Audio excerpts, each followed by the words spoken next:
다 같이 읽겠습니다. 시작. 아브라함과 다윗의 자손 예수 그리스도의 계보라. 다시 한번. 아브라함과 다윗의 자손 예수 그리스도의 계보라. 아멘.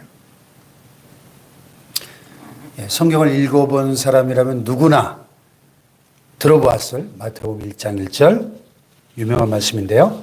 이 문구는 마태복음의 시작임과 동시에 사복음서 전체의 시작 문구이기도 하고 신약 성경 전체를 시작하는 문구이기도 하죠. 이 문구가 사복음서의 시작이요 동시에 신약 성경 전체의 시작이다. 이 말은 곧 이 복음서와 신약 성경 전체가 사실은 누구에 관한 이야기라는 거예요? 예수 그리스도. 우리 구주 예수 그리스도에 관한 이야기다 하는 선언으로 시작되고 있는 거죠. 신약 시대는 바로 주 예수 그리스도의 시대다. 이렇게 특징 지을 수 있는데요. 신약 시대의 모든 초점이 예수님께 집중되어 있다는 뜻이죠. 그래서 우리는 신약 성경을 펼칠 때마다 제일 먼저 신약성 27권 책들의 주인이 되시고 하나님의 모든 구속사의 성취자가 되시는 우리 주 예수님의 족보를 만나게 되는 거죠. 아멘. 그런데 왜 하필 성경은 신약 성경의 제일 첫머리를 족보로 시작하는 걸까요? 여기 계보라고 번역했는데 다른 말로 족보죠, 족보. 예수 그리스도의 족보라. 지니알라지, 족보. 왜 족보로 시작했을까? 이 문제는 창세기나 다른 구약 성경의 족보들에 익숙한 사람들에게 어려운 문제가 아니에요. 왜냐하면 구약 성경에서 족보라고 하는 것은 한 시대가 끝이 나고 새로운 시대가 시작되는 것을 보여주는 분기점 역할을 하는 것입니다. 그런 점에서 생각해 보면 이 신약 성경의 시작 부분에 그 첫머리에서 예수님의 족보가 등장한다는 것은 예수님을 통해서 이제부터 새로운 시대가 시작된다. 그런 뜻입니다. 아멘. 그러니까 신약 시대는 말 그대로 구약 시대와는 다른 새로운 시대다 하는 거죠. 그래서 성경은 이제 주 예수 그리스도의 새로운 시대가 열린다 하는 사실을 족보를 통해서 알려주고 있는 것입니다. 그래서 본질적으로 더 중요한 것은 이 새로운 시대를 여시는 예수 그리스도께서 과연 어떤 분이신가? 여기에 초점이 맞춰져 있는 거죠. 그래서 이 족보를 소개하는 첫 문장에서 과연 누가 제일 먼저 언급되었느냐? 이걸 보면 이 사실을 확인할 수 있는데요. 자, 여기 1절을 다시 보면 우리 구주 예수 그리스도께서 누구의 자손이라고요? 아브라함과 다윗의 자손이다 하는 걸 밝히면서 시작됩니다. 그렇다면 우리 예수님께서 다른 누구보다도 성경에 구약에 수많은 인물들이 나오는데 왜 하필 아브라함과 다윗의 자손으로 언급되고 있을까? 그 의미가 뭘까? 우리 주님이 과연 우리에게 어떤 분으로 오셨기에 이 아브라함과 다윗의 자손으로 언급되었을까? 여기에 참 생각해 봐야 될 점들이 많아요. 우선 일반적인 관점에서 생각해 볼 때 이 아브라함 하면 이스라엘 민족의 조상이라고 불리는 사람이죠. 이스라엘 민족의 조상. 근데 정확히 말하면 사실 이스라엘 민족들만의 조상은 아니죠. 아브라함의 아들들 중에서 이삭의 후손만 이스라엘이 됐고 서자였던 이스마엘의 후손은 오늘날 아랍 족속의 조상이 됐죠. 또 야곱의 쌍둥이 형제 에서 역시 아브라함의 자손이긴 하지만 에돔 족속의 조상이 됐죠. 그러니까 결국 아브라함의 자손들 가운데 직접적으로 이스라엘 자손이 된 것은 야곱의 12아들을 기원으로 하는 12지파, 이스라엘 12지파들 뿐입니다. 그러니까 민족적으로만 보면 이스마엘 계통과 에서의 계통들의 조상도 누구예요? 아브라함이죠. 그러니까 예수님의 조상으로 아브라함이 언급되고 있는 것은 단지 민족의 조상을 말하기 위한 것이 아니다라는 거예요. 즉 예수님은 유대인이다 라는 사실을 드러내기 위해서 족보가 기록된 것은 아니다 하는 겁니다. 오히려 아브라함은 단지 이스라엘 민족의 조상이라기보다는 믿음으로 이스라엘의 첫 시조가 된 인물이다 이렇게 봐야 되는 거죠. 믿음으로. 예. 그래서 창세기에 보면 하나님께서 아브라함을 부르시는 장면이 나오는데 몇 장이죠? 창세기 12장. 그래서 창세기 12장은 구약 성경 전체를 놓고 볼 때, 아니 성경 전체를 놓고 볼 때도 굉장히 중요한 전환점이 되는 장이에요. 왜냐하면 아브라함 이전에도 물론 셈의 후손들이 믿음으로 살았지만 아브라함은 바벨탑으로 상징되는 이 세상 제국에 대항해서 하나님께서 신인류인 하나님의 백성, 즉 제사장의 나라로 부르시기 위해서 특별히 빼어내신 사람이기 때문에 창세기 12장이 하나님의 구속사 전체를 놓고 볼 때 굉장히 중요한 장인 거죠. 그래서 바울이 로마서에서 특별히 예수 그리스도를 믿음으로 의롭게 되는 이 주제를 설명하기 위해서 다른 사람이 아닌 아브라함을 예로 드는 것도 여기에 이유가 있어요. 로마서 4장에 보면 아브라함은 모든 믿는 자들의 조상이 되었다 이렇게 표현하죠. 그래서 우리가 아브라함을 믿음의 조상 이렇게 부릅니다. 아브라함을 특징 짓는 중요한 표현이죠. 여기에서 아브라함은 바랄 수 없는 중에 바라고 믿을 수 없는 중에 믿어서 의로 여기심을 받았던 기독교 신앙의 대표자로 그렇게 등장합니다. 그렇기 때문에 왜 예수님께서 다른 어떤 사람들보다도 아브라함의 자손이라고 언급됐을까? 여기에 대한 대답은 분명해지는 거죠. 예수 그리스도께서 바로 이 믿는 자의 조상을 통해서, 즉 믿음을 통해 이 세상에 오셨다 하는 것을 강조하고 있는 거죠. 네. 주 예수님께서 세상에 오실 때 여러 가지 방법으로 오실 수 있었겠지만은 무엇보다도 믿는 자였던 아브라함을 통해 오셨다는 겁니다. 믿음의 조상 아브라함을 통해 오셨다는 거예요. 그 인류를 구원하신 메시아는 아브라함의 그 믿음의 끈을 통하여 이 세상에 내려오셨다 하는 점이죠. 아멘.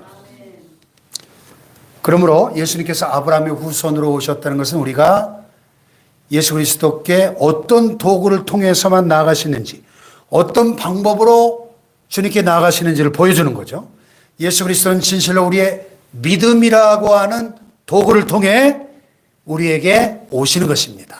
아멘. 할렐루야. 아멘. 그러므로 우리가 마태복음 1장 1절에 이 아브라함의 자손이라는 이 문구에서 하나님의 아들이 세상에 어떤 도구를 통해 오시는지 발견하게 된다는 것입니다. 아멘. 자, 그러면 다윗은 또 어떨까요? 다윗, 아브라함이 우리에게 믿음을 보여주고 있다면 다윗은 무엇을 보여줄까요? 다윗이 예수님의 육신의 조상으로 언급된 이유는 다윗이 이스라엘 역사 안에서 매우 독특한 위치를 차지하고 있기 때문에 그래요. 이 다윗은 한마디로 왕의 대표다 이렇게 말할 수 있어요. 이것은 처음 왕이라는 의미는 아니고요. 이스라엘의 처음 왕은 사울이었죠. 이스라엘에서 다윗이 차지하고 있는 위치가 단순히 처음 왕이라거나 위대한 성군 정도가 아니고 구약 성경에서 이 다윗의 지위가 가히 독보적이에요. 그래서 구약 성경은 다윗을 하나님의 마음에 합한 사람이라고 기록하고 있기도 하지만은 무엇보다도 북이스라엘의 초대왕 여로보암 이후로 모든 악한 왕들의 표본이 여로보암이 돼서 여로보암의 길로 행하였더라 그러면 이 나쁜 왕이었다는 뜻인데요. 반대로 다윗은 하나님이 기뻐하시는 선한 왕의 모범이 되죠. 그래서 다윗의 길로 행하여 그러면 이 사람은 하나님이 기뻐하셨던 선한 왕이었던 거죠. 그래서 열왕기상 9장 4, 5절에 보면 하나님께서 솔로몬에게 이렇게 말씀하셨어요. 네가 만일 네 아비 다윗의 행함같이 마음을 온전히 하고 바르게 하면 그 왕위에 오를 사람을 영원히 끊어지지 않게 하리라 이렇게 약속하시거든요. 그러니까 영원히 주어질 왕위가 다윗의 후예일 것이다. 그런 말로서 이스라엘 나라의 왕은 실로 다윗의 뒤를 잇는 자가 된다. 그런 의미입니다. 그래서 다윗은 왕들의 대표자다. 이렇게 말할 수 있는 거죠. 이제 여기서 이제 시대가 쫙 지나면서 이후에 오시게 될 진정한 왕이신 분, 즉 메시아에 대한 기대가 발생하게 되는 거예요. 사실 이스라엘 역사를 보면 하나님께 대한 불순종과 배교와 반역으로 인해서 끊임없는 징계와 그로 인한 슬픔과 고통으로 점철된 역사였죠. 열강들의 틈바구니에 끼어가지고 이리저리 휘둘리는 정말로 고단한 삶이었습니다. 뿐만 아니라 하나님께서는 이런 이스라엘 역사를 통해서 진정한 왕을 보내심으로 우주적인 구속을 완성하실 계획을 세우신 겁니다. 할렐루야. 네, 그런 입장에서 볼 때 이 장차 오실 참 왕에 대한 그 기대, 이건 성경 전체에 아주 중요한 주제가 되었고요. 그래서 이렇게 장차 오실 진짜 왕, 참 왕은 주로 이전 왕들 중에서 가장 이상적인 왕들의 모델이라고 할 수 있는 다윗을 닮은 왕으로 묘사되고 있는 거죠. 아멘. 그래서 선지서들 쭉 읽다 보면 장차 오실 메시아는 이새의 줄기에서 나는 자, 이사야 11장 1절에, 또 다윗에게서 나는 의로운 가지, 예레미야 33장에 예언되고 있습니다. 실제로 예수님이 세상에 오셨을 때 많은 사람들이 예수님을 다윗의 자손으로 이해했죠. 그래서 마태복음에도 9장, 12장, 20장 사람들이 예수를 향해서 이런 다윗의 자손 예수가 아니냐 이렇게 말합니다. 예루살렘에 입성하실 때도 많은 사람들이 종려가지를 흔들면서 호산나를 외치면서 다윗의 자손이여 우리를 불쌍히 여기소서 외쳤죠. 네. 그러니까 예수님께서 다윗의 자손으로 오셨다는 것은 이 마태복음 1장 1절 본문의 말씀을 볼 때 그분께서 진정 자기 백성들을 위한 참 왕으로 오셨다는 사실을 알 수 있는 거죠. 아멘. 할렐루야. 네.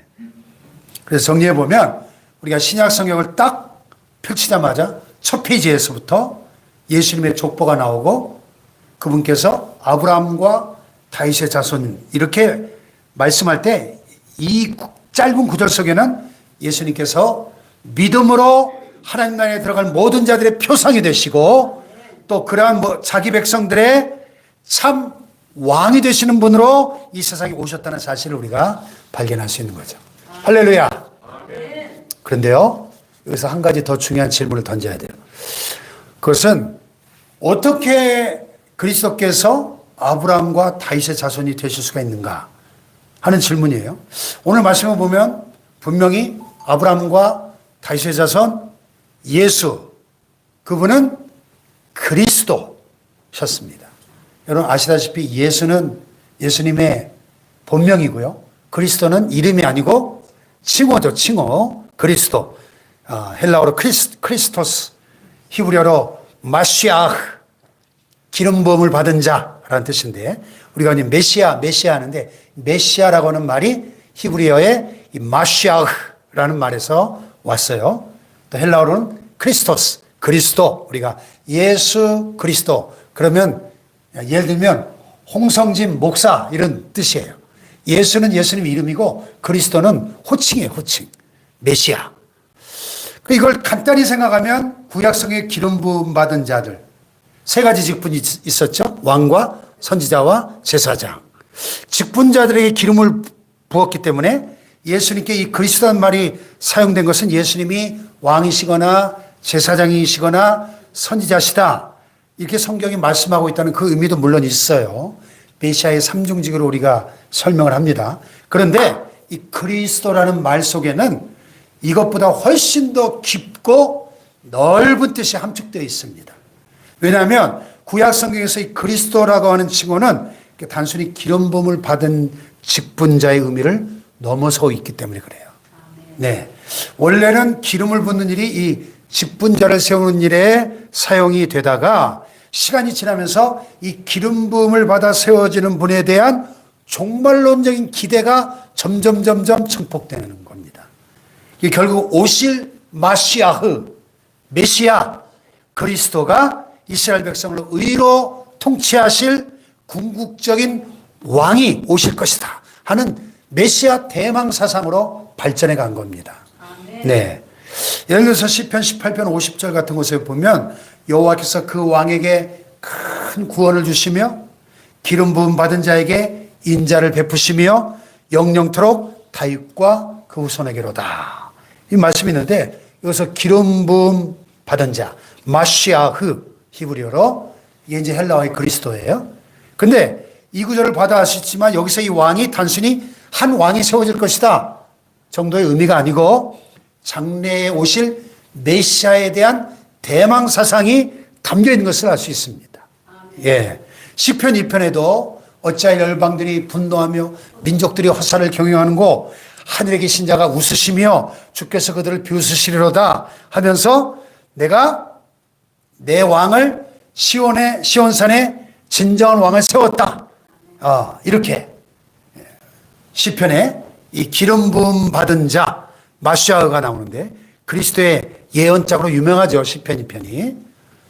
이 마시아흐 이 시편에 나오는 이 기름 부음 받은 자는 단순히 한 왕이 아니라 궁극적인 구원을 성취하실 분 메시아이신 것이죠. 아멘. 그래서 이 구약 성경의 메시아 신약의 그리스도라고 할 때는 단순히 직분자를 의미하는 것이 아니고 하나님께서 약속하신 장차 이스라엘을 완전히 구속하실 의로운 통치자 메시아에 대한 소망이 들어있다는 것입니다.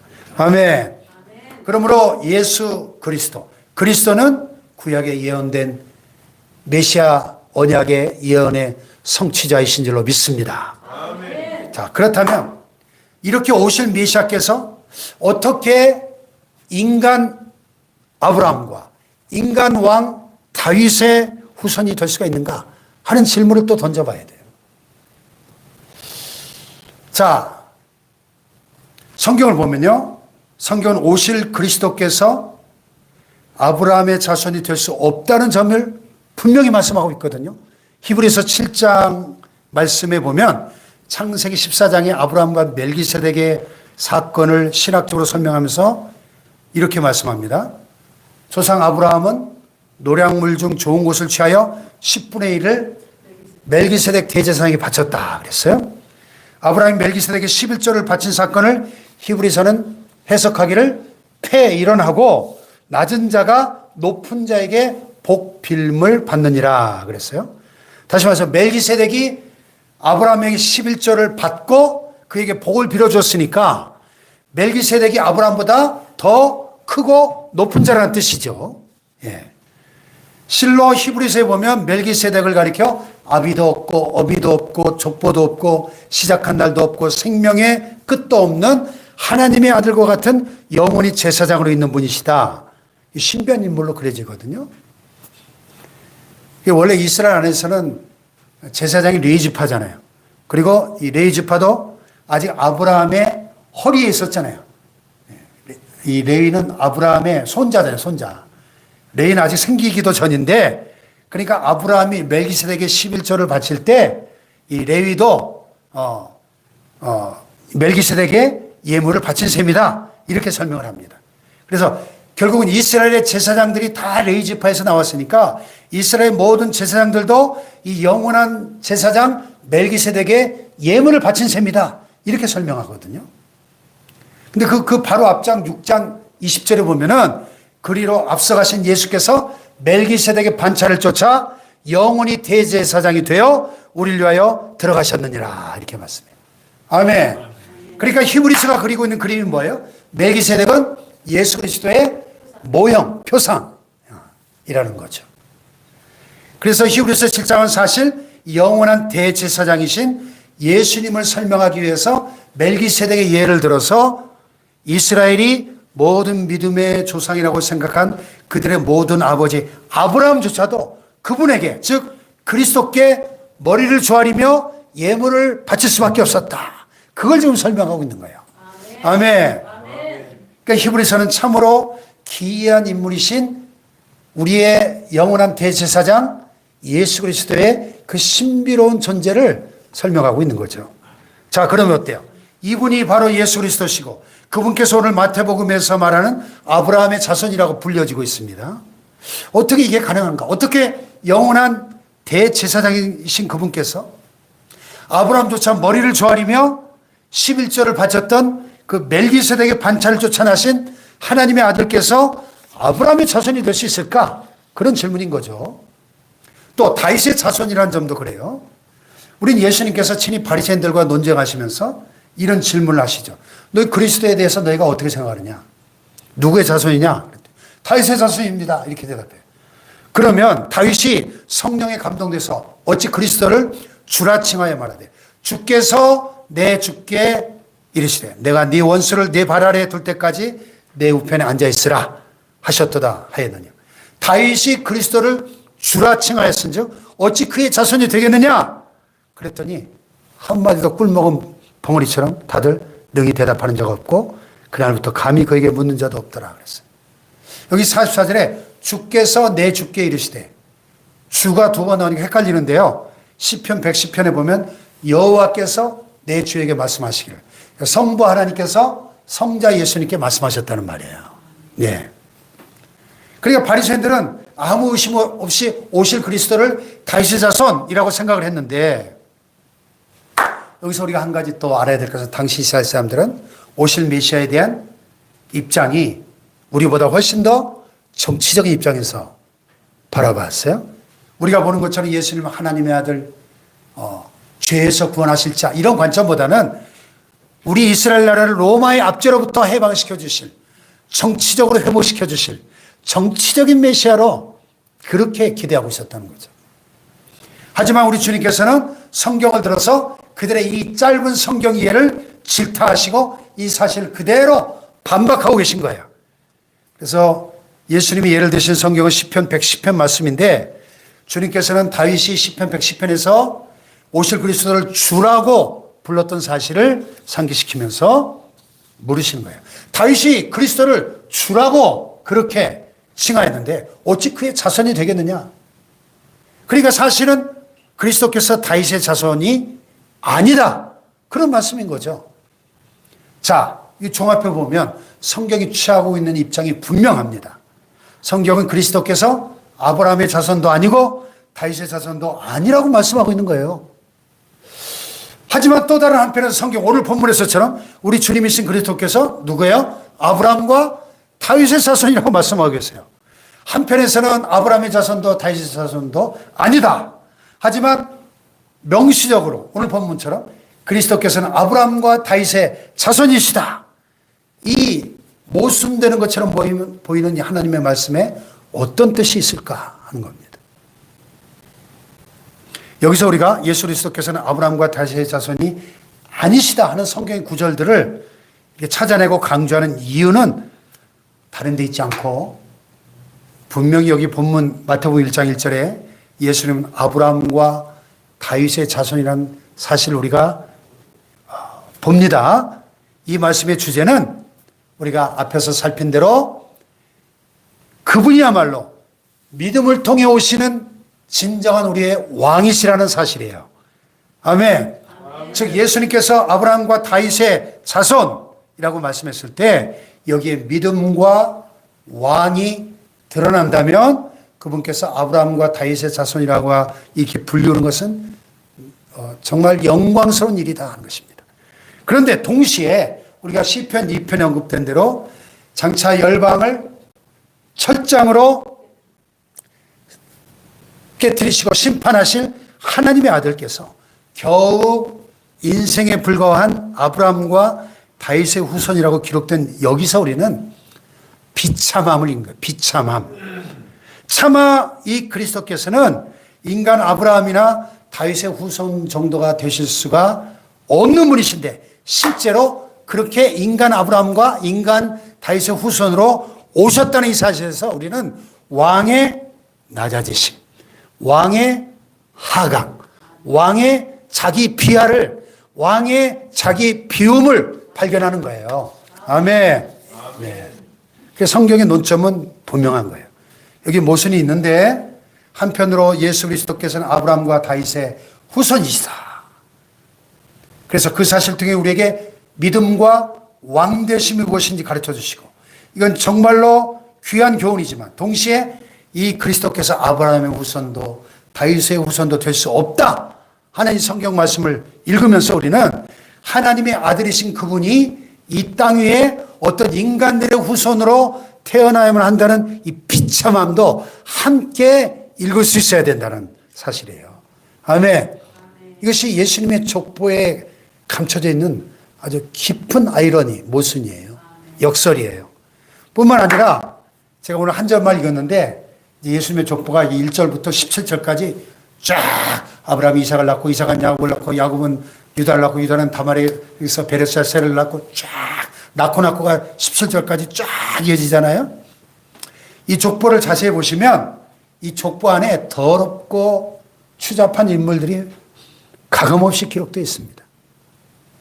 원래 고대 근동 국가들의 역사 기록을 보면 특징적으로 자기 나라의 그 수치스럽고 비참한 그런 일들은 다 생략을 하고 기록하지 않습니다. 위대한 업적만 기록을 합니다.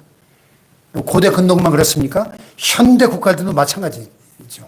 자기들 민족과 국가의 수치를 까발려 가지고 그걸 막 커다랗게 쓰는 민족은 없어요.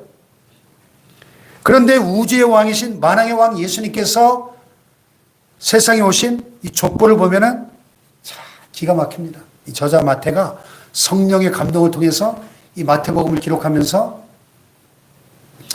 며느리와의 분류를 통해서 그것도 창녀인 줄 알고 음행을 했던 유다와 다말의 이야기가 이전에 나오고요. 이 더러운 음행의 사건을 통해 그리스도께서 오셨다는 거예요. 또 5절에 보면 여리고성의 기생, 먼 남성들에게 몸을 팔던 기생이었던 라합이 등장을 하고요. 그 다음에 모압 쪽 여인이었던 룻이 등장합니다. 모압 쪽 속의 조상은 소돔과 고모라가 멸망할 때 간신히 빠져나온 롯이 자기 딸들과의 술 취한 상태에서 그랬지만 자기 딸들과의 동침을 통해서 태어난 그 후손이 모압과 암몬 족속 아닙니까? 예. 뿐만 아니라 이스라엘 백성들이 가장 위대한 성군이라고 오늘날까지도 추앙하고 있는 그 다윗에 대해서 뭐라고 기록하냐면 다윗은 우리아의 아내에게서 솔로몬을 낳았다 이렇게 기록해요. 아니 왜 이 족보에 말이죠. 다윗이 얼마나 위대한 업적을 많이 남겼습니까? 이스라엘 역사상 최고의 전성기를 황금시대를 구가하게 해준 위대한 왕인데 그 위대한 업적을 싹 빼놓고 제일 수치스러운 충신의 아내 우리아를 가로챈 비열한 왕으로 다윗을 이렇게 그리고 있느냐 이 말이에요. 또 11절 이하에 보면 이스라엘이 정말 파묻어버리고 싶은 바벨론 포로의 이야기를 적고 있어요. 아니 어느 나라가 이방 나라의 원수 나라에 포로로 끌려간 그 이야기를 이렇게 버젓이 기록하고 싶겠습니까? 자, 이 모든 사실들이 우리에게 보여주는 메시지가 뭘까요? 예수님께서는 이 인간들의 수치스럽고 추잡하고 더러운 족보를 통해서 태어나셨다는 사실이에요. 우리는 앞에서 아브라함과 다윗의 자손이 될 수 없는 그리스도에 대해서 살펴보았지만은 사실 주님의 이 족보를 자세히 들여다보면 우리 주님은 단지 위대한 신앙의 인물이었던 아브라함과 다윗의 자손으로만 오신 것이 아니고 그 안에 들여다보면 근친상간과 불륜과 음행과 간통과 전쟁 포로로 얼룩져 있는 이 수치스럽고 더러운 역사를 통해서 오셨다고 하는 사실입니다. 아멘. 우리 주님은 하늘나라의 왕이심에도 불구하고 이 모든 사람들을 이 추잡한 사람들 그분의 조상으로 받아들이셨다는 거예요. 그래서 겸허히 그들의 아들로 태어나기를 기뻐하셨다는 사실입니다. 놀라운 은혜죠. 네. 그 하나님이 왜 이렇게 하셨을까? 뭐 인간들의 죄악된 역사를 폭로하고 고발하기 위해서 그렇게 하셨을까? 아니라는 거죠. 예수 그리스도는 인간인 척하고 오신 것이 아니라 실제 인간이 되신 거예요. 초대교회 이단들 중에 예수님의 성육신을 부인하는 인간들이 있었어요. 하나님이 어떻게 인간이 되냐. 육신은 본래 악하고 더러운 건데 어떻게 거룩한 하나님이 이 추잡한 육신을 입고 오냐. 예수님이 실제로 인간이 되신 것이 아니라 인간의 육신을 입고 오신 것처럼 보였을 뿐이다. 그래서 우리말로 가현설, 가짜로 나타나셨다는 거예요. 예수님이 사람처럼 오셨지만 실제 사람이 아니고 사람처럼 오신 것처럼 보였을 뿐이다. 이게 도케티즘이라고 하는데 무서운 이단이죠. 영지주의 이단인데.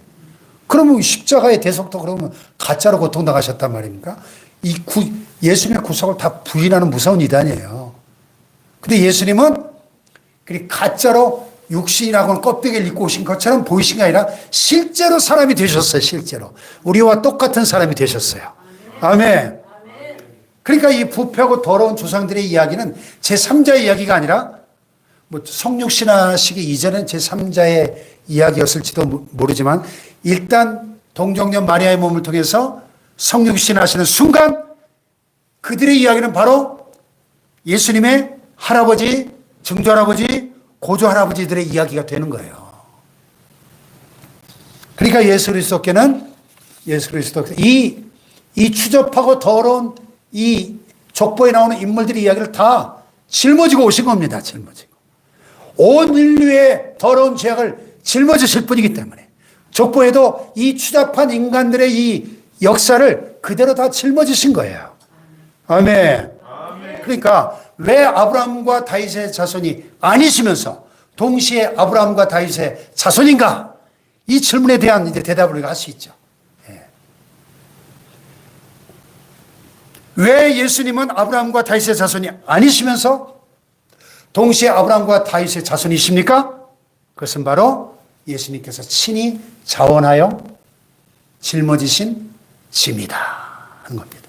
할렐루야. 우리가 성탄의 계절에 자주 표현하는 대로 하늘의 영광 모자를 버리시고 낮고 천한 이 땅에 오셨어요. 사람이 낮아져도 어떤 낮아지는 한계가 있는 법인데 마국간에 말구유에 오셨잖아요. 더 이상 어떻게 더 낮아집니까 사람이. 아무리 가난한 거지 집안에도 애를 낳으면 말밥통에다가 요람 삼아 아이를 누이진 않잖아요. 가장 낮고 천한 자리에 오신 겁니다. 할렐루야. 네. 그러니까 인간들의 죄를 짊어지기 위해서 하나님의 공의는 절대적인 거룩함을 요구하시는데 인간의 죄값을 치르기를 요구하시는데 누구든지 죄인으로서 다른 죄인들의 값을 치를 수 없기 때문에 죄 없으신 하나님의 아들 예수 그리스도께서 죄 있는 인간의 모습으로 육신을 입고 오신 이것이 성탄의 신비고 성육신의 신비인 거죠. 아멘. 할렐루야. 네. 그러므로 우리가 아브라함과 다윗의 자손 예수 그리스도의 계보라 이 문구를 볼 때마다 이 앞뒤가 안 맞는 것 같은 모순된 불일치 속에서 하나님의 아들이신 그분이 어떻게 죄인 인간의 후손으로 오셨는가 이 불일치를 통해서 우리를 그토록 사랑하신 하나님의 그 애절한 심정을 발견해야 될 줄로 믿습니다, 여러분. 네. 치욕과 더러움으로 얼룩져 있는 이 예수님의 족보를 바라보면서 그 인간들의 모든 더러움과 수치와 아픔을 짊어지신 우리 하나님의 사랑을 발견해야 될 줄로 믿습니다. 성탄의 계절에 다시 한번 그러므로 우리 예수님께서 하나님의 귀해하신 아들이심에도 불구하고 아브라함과 다윗의 자손으로 태어나셨다는 사실을 기억하고 우리 주님이 실로 얼마나 엄청난 자기 비하를 통하여 자기 비우심을 통하여 우리를 사랑하셨는지를 깨닫고 하나님의 아들 그리스도의 이 성육신의 신비 성탄의 신비 나를 위해서 인간의 몸으로 오신 그 사랑을 깨닫고 감사하는 성탄 계절이 되시길 주님의 이름으로